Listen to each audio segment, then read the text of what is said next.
let's move on to Sony because we still have to cover them as well. So yeah, what is PlayStation have to do to win? Yeah, this is honestly, I think, the hardest of the three for me. Um, Microsoft is pretty straightforward, just convincing buyers about Game Pass, or players. Nintendo has to. They've made a large player base potential. They need to capitalize on it.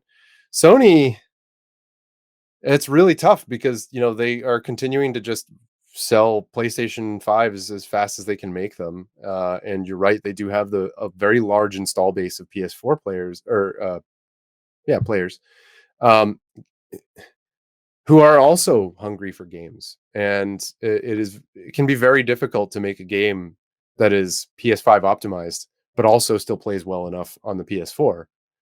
What they could potentially do to appease those two audiences, I think for the PlayStation 4, they could announce a whole bunch more greatest hits, and push on, reviving some of the titles, or I don't know about updating, but bringing some of their bigger titles into the greatest hits fold and making them available. They've already been doing things over the last, as part of the pandemic, giving away free titles, and I think that goes a very long way to making their player base happy.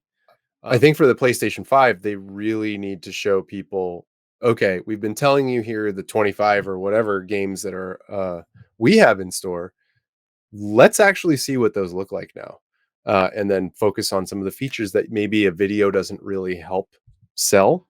Things like the 3D audio that you and I at least are really excited about, um, and how that's going to add to the generational shift. Um, I think they've already, to an extent, been doing that with their recent long playouts of Ratchet and Clank and the Rift Apart, I believe, is what the full title is, and more of that kind of thing. So far, it doesn't appear that Microsoft has had an answer to those drops. And I think if Sony can keep up that pace, where we're hearing things from third party developers and first party developers about when you see a next gen title, you will be impressed. Do you have anything more strategy specific? They have to do what they've always been able to do, which is come in with really compelling uh, content. Here's our third party stuff. It's always been on both consoles, but we're supplementing that with something that everybody else doesn't have, which is, our first party or like PlayStation Studios content. Um, what I think they've always done well is like essentially showing you like a 2-year roadmap of what the console will have in store for them, Hmm. for owners of the consoles.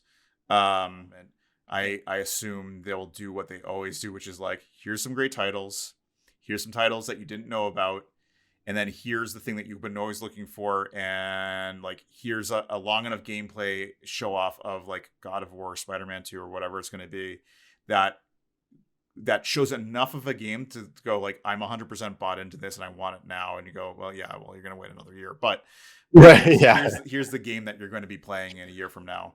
And they've done that consistently. They did it with Last of Us 2. They did it with Ghost of Tsushima. Yeah. They always managed to show enough of a game to show you, A, it's not just a pre-rendered video. B, it's not like shininess. It's like, oh, here, like, look at the shiny details, but don't think too hard about the gameplay.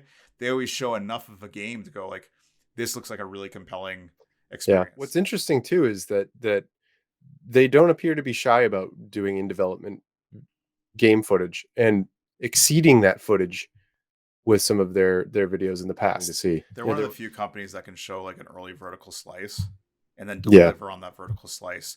Not 100%, but in none of the ways that matter to most people, where you go, yeah, maybe missing like some of these promises, but they deliver on so much of what they said they would that you overlook those shortcomings.